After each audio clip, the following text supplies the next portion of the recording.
Ако и вие се чудите защо понякога хората приемат вашата обратна връзка за критика, гледайте внимателно.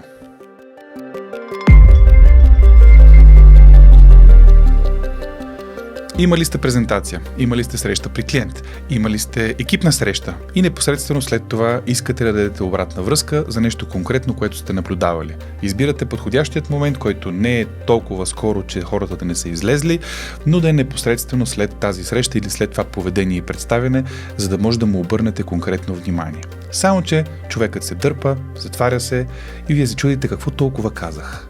Ето една от причините за това.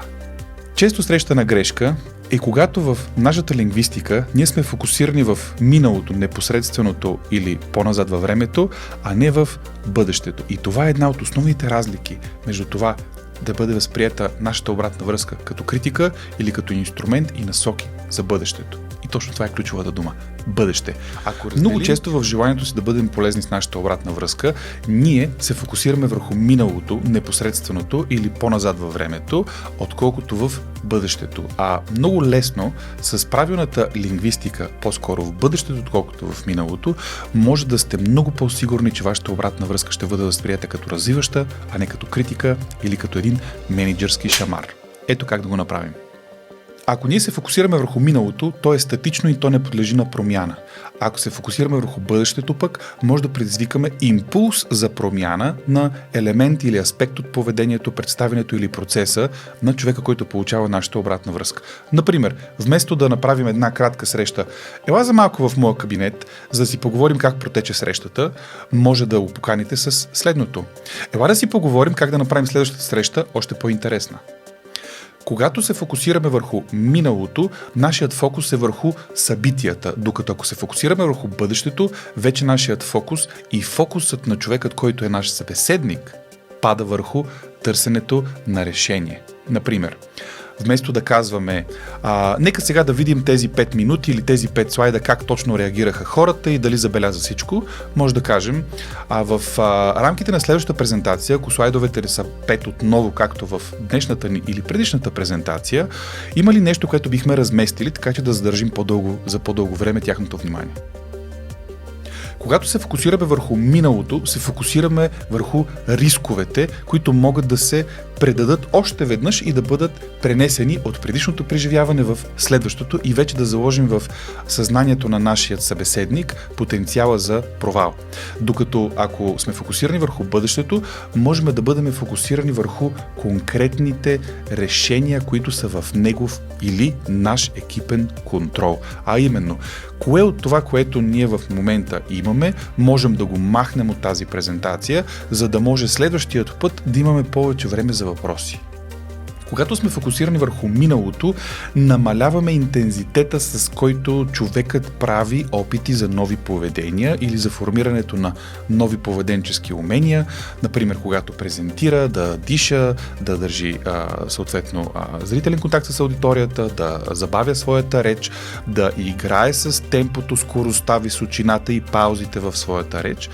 И когато се фокусираме върху миналото, какво стана, какво беше и ако тези въпроси не са фактологични, свързани само с установяването на някаква данна или събитие, ние забавяме формирането на нови поведения, защото засилваме рисковата сива част около това поведение, което той трябва да пресъздаде отново. Например, отново да се обади, отново да работи със собственият си екип, отново да се свърже с някой клиент или да отиде на презентация при него. Ако сме фокусирани върху бъдещето обаче, планирането, макар и на много малък аспект, на много малки стъпки, автоматично понижава тревожността на съзнанието. В момента, в който се започне планиране, дори на някаква малка стъпка и то се извади от интернализацията на мозъка, който винаги търси какво ще се обърка и какво няма да стане, един такъв интересен аспект е, ако попиташ човек, който се притеснява да бъде прекъснат по време на презентация или някакво събитие на живо, 9 от 10 човека казват, че се страхуват, че ще им зададат въпроси, на които те не знаят отговора. И когато напишат един списък от въпроси, на които не могат да отговорят, те са 10 или 12. И тук много интересен е момента, когато менеджера попита, според тебе колко човека първо ще ти зададат въпроси и колко от тях ще зададат тези въпроси. И отговорът понякога е 1, а често е и по-скоро 0. Защото аз знам повече за темата от аудиторията.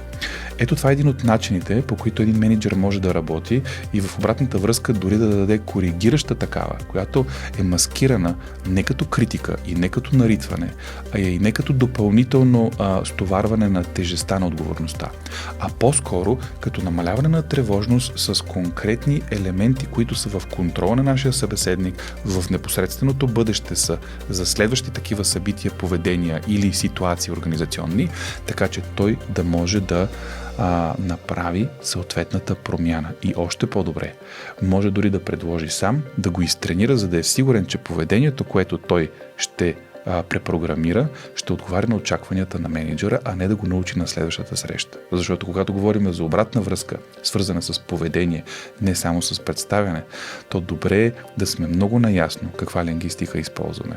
И в 9 от 10 случая, ако ви използвате лингвистика свързана с бъдещето, като следващата презентация, следващият път, следващата среща, следващата година, следващият проект и следващият клиент, ви връщате обратно контрола върху вашият събеседник. Ако питате само в миналото, за съжаление отнемате контрола, а малко от нашите служители имат машина на времето.